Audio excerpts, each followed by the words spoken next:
લક્ષ્ય ન્યૂઝ, એક નજર, એક લક્ષ્ય. ધારી તાલુકાના માણાવાવ ગામના ખરવા નામનો રોગ હોવાનો ગ્રામજનોએ આક્ષેપ કર્યો છે.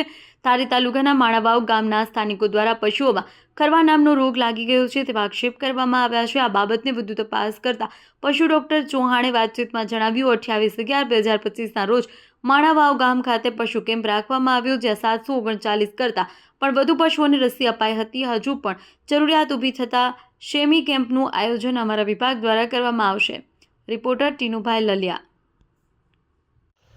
એમાં અગાઉ 28 નવેમ્બરે અમારે પશુપાલન ખાતા દ્વારા કેમ્પ કરવામાં આવેલ છે અને ગ્રામજનો દ્વારા હજી કોઈ લિખિત રજૂઆત મળેલ નથી.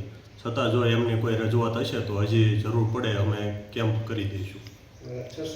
અને અગાઉ જે 28 નવેમ્બરે જે કેમ્પ કરેલ હતો એમાં જે 638 પશુઓને અમે દવા આપેલી હતી.